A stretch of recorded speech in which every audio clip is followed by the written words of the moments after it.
Bonjour à tous, bienvenue pour cette nouvelle vidéo. Cette fois-ci, c'est pas un tirage, mais c'est une présentation de jeu. Donc là, c'est un jeu que j'ai que j'ai eu pour mon anniversaire il y a quelques mois. C'est l'Oracle des Sages d'Alcide Nathanaël. J'ai attendu un petit peu pour faire on va dire cette vidéo parce que je voulais pas faire une unboxing parce que je sentais et c'est le cas, un très très beau support qui mérite pour moi d'être approfondi. D'ailleurs, il y a une très belle vidéo de présentation également qui a été faite par la chaîne Mime la Mat. Je mettrai le lien certainement dans ma barre d'infos. Et je pense que je ferai également comme elle, je suivrai la série de vidéos où on présente carte par carte. Moi, je le ferai légèrement différemment, mais je le ferai à ma façon. Elle le fait très très bien, mais moi j'ai envie de faire un petit peu différemment en quelque sorte. Donc nous avons, comme je vous disais, on va revenir sur le sujet principal, l'oracle, qui arrive dans une très très belle boîte comme ceci. Enfin moi j'aime le bleu, donc ça va très bien, hein. Dans une très belle boîte avec une encoche, donc très facile à ouvrir, boîte très rigide, donc votre support est bien protégé, hein, qu'on soit d'accord. Bon, normalement il n'arrive pas dans le pochon est à côté, si ma mémoire est bonne. Et voilà, je me souviens plus, je peux me tromper, mais voilà, je confonds avec un autre jeu. Mais nous avons un très beau pochon de couleur cuivre, qui couvre bien le jeu, enfin cuivre doré. Voilà, comme ceci. Nous avons le jeu qui est d'un beau format, d'un beau blanc, qu'on va regarder un peu mieux après. Et nous avons surtout un très beau livre. Et puis vous voyez, bon, la boîte avec un très beau fond, enfin voilà. Les boîtes, c'est quand même important. D'abord, quand on le reçoit, quand c'est un cadeau, ça fait plaisir. À offrir aussi. Puis c'est agréable de pouvoir ranger son jeu dans quelque chose qui va le protéger. Donc là, le livre, ce que j'ai beaucoup apprécié à la fois, bien que pour ceux qui me connaissent, c'est pas que j'utilise à fond les livres, mais parce que je travaille les supports de façon très intuitive, mais comme tout le monde, parfois j'aime bien essayer de me faire quelques réponses, quelques questions avec un support, et parfois rien ne vaut quand on a un bon guide à côté, parce que pour soi on est très mauvais. Enfin, pour moi personnellement, je n'arrive pas forcément à bien voir pour moi. Au mieux que je m'adresse à d'autres personnes. Donc on revient sur le livre.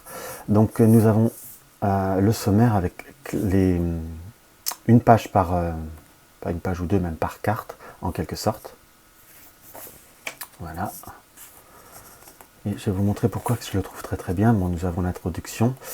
Je vais vous lire la première page. Cher lecteur, vous voici l'heureux propriétaire de l'Oracle des Sages, un coffret de 45 cartes, hautement spirituel. Fruit d'un long travail initiatique et personnel, je vous livre après plus de 4 ans de recherche ce nouvel outil divinatoire qui marie la technique de l'acrylique sur toile avec des technologies plus modernes.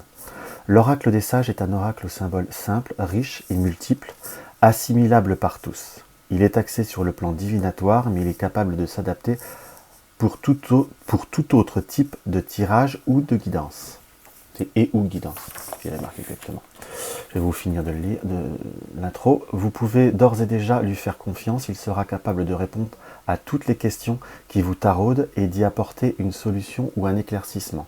Il vous invite aussi à se connaître et à accepter ses parts d'ombre et y trouver un parfait équilibre. Enfin, il conviendra parfaitement aux débutants par sa simplicité d'utilisation et ses couleurs vives, mais également aux professionnels et aux plus initiés de par sa richesse symbolique et ses nombreux secrets qu'il vous invite à percer. Alcide Nathanaël. Ce qui est vrai dans tout ça, enfin, la traduction est très vraie parce que je trouve vraiment, vous allez voir quand je vais vous le détailler un peu plus, vraiment un très très beau jeu. Donc je vais peut-être un petit peu m'activer sur le livre parce que vous allez finir par me tuer, ça va durer 3 plombes. Donc nous avons pour chaque carte une photo, une représentation de la carte, de l'image de la carte. Nous avons les mots-clés, qu'on soit d'accord, là c'est la clé justement. C'est un mauvais jeu de mots en plus. L'opportunité, la possibilité, la réussite, l'ouverture et l'aptitude. Nous avons l'aspect affectif, l'aspect professionnel, l'aspect spirituel. Et là, comme je vous disais, ce qui est très intéressant, c'est qu'il y a également des exemples d'associations. Ça fait un peu comme le jeu divinatoire de Yagal Didier, qui pour ceux qui me connaissent et qui me suivent, est un jeu que j'aime également beaucoup. Enfin, j'aime beaucoup le personnage de Yagal Didier d'ailleurs. Je trouve que ça permet de voir comment le créateur peut voir à lire le jeu. Et puis parfois, quand on se fait un tirage personnel qu'on n'a pas, notre intuition est bloquée, parce que c'est pour nous-mêmes propres, comment vous dire, quelques associations nous permettent de rester purement dans la cartomancie et nous donnent des réponses beaucoup plus très concrètes. Voilà ce que je veux dire. Donc voilà, donc c'est pour, vous voyez, avec 2 cartes, 3 cartes, parfois je crois. Voilà, donc c'est ça pour les 45 cartes. On va quand même un peu abréger.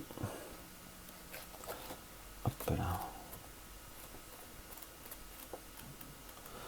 Et je crois qu'il y avait, si ma mémoire, oui, méthode de tirage. Vous avez le tirage classique A en 3 cartes, le tirage en croix, hein, qui est une méthode très très classique, oh là on voit très mal, mais qui est toujours une valeur sûre. Là nous avons la petite pyramide, le tirage à 7 cartes, qui est pas mal non plus, et nous avons la carte quotidienne, ça qui peut être assez amusant. Et nous avons le tirage du sage qui se fait en 2 cartes, que j'ai utilisé, que pas mal d'ailleurs, qui est assez clair, concis, moi j'aime bien. J'aime pas trop quand ça traîne dans les réponses, surtout quand je le fais pour moi-même. Et nous avons voilà la conclusion, les remerciements. Voilà. Et là, nous avons, je crois que c'est une petite biographie de l'auteur, enfin qui commence à être assez connue, ne serait-ce que sur ma chaîne, j'utilise assez régulièrement ces supports, que ce soit un peu Algariel, l'oracle Mercure que j'ai utilisé il n'y a pas longtemps encore, et maintenant que j'ai pas encore utilisé en vidéo pour faire la présentation avant, l'oracle des sages. Donc voilà. Donc nous allons commencer. Alors de quel côté c'est? Voilà. Donc là c'est un format de carte que je trouve très très bien, ni trop grand ni trop petit. Par contre nous avons une qualité de carte qui est, je trouve, très très bien. Elle est épaisse, flexible, mais qui est solide, des bords bien arrondis et surtout un toucher qui est vraiment très appréciable. Enfin moi j'aime beaucoup, c'est très doux, je suis très sensible au toucher des jeux de cartes, surtout sans qu'ils soient trop plastifiés. C'est vraiment une très belle, un très beau support. Donc là, comme nous avons vu dans la première page du livre, c'est la clé. Vous avez la coupe, le sage, la plume, le masculin, ou ça peut être la carte du consultant si on veut l'interpréter, le féminin ou la consultante selon le tirage que vous voulez faire,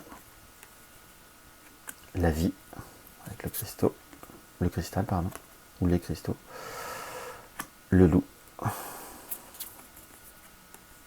la divination, la boule de cristal qui est magnifique, la panacée que j'aime énormément, qui est une carte vraiment qui peut avoir une multitude de sens dans le soin, la beauté, la délicatesse, à la fois tout ce qu'on aime, tout ce qui est raffiné. Le tournesol, qui est le jour, qui est la nuit, la chauve-souris.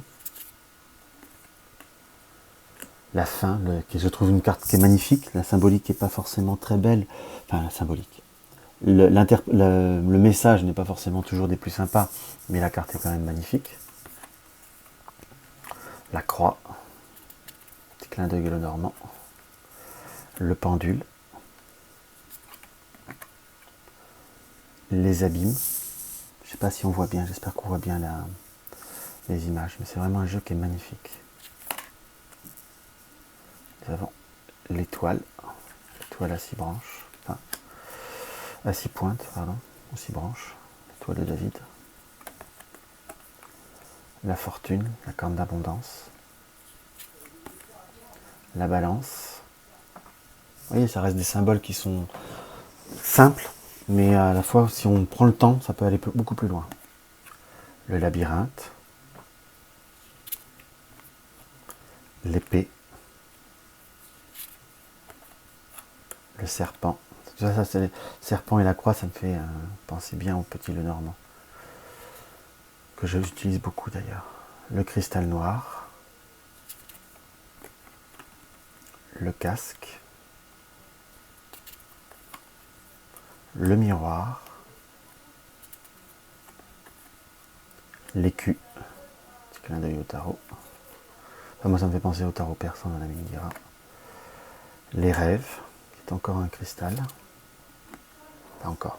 De nouveau un cristal, pardon. Le bouclier. La force. Cristal de couleur. La foudre. La flamme. la trêve, que je trouve très jolie par rapport à la trêve. Enfin, je fais juste une aparté, hein. C'est par rapport à l'épée. C'est pas la même image, mais on voit bien. Enfin, je trouve qu'on voit l'ombre de l'épée, donc c'est très joli. Enfin, c'est une très belle interprétation. Pas pour moi après. Le fantôme, l'ombre, la lumière, qui est aussi une autre étoile, ce coup-ci à 5 pointes, le septénaire, le pouvoir, cristal rouge, l'anneau. Oui, je sais, je vous allais encore dire, il va parler du Lenormand. C'est pas faux. Le lien, les deux doubles anneaux, et la triade. La flèche, le mouvement, avec les deux flèches. Vous voyez, c'est quand même un support qui est quand même riche, je trouve. Et ça reste des symboles qui sont accessibles. L'expansion,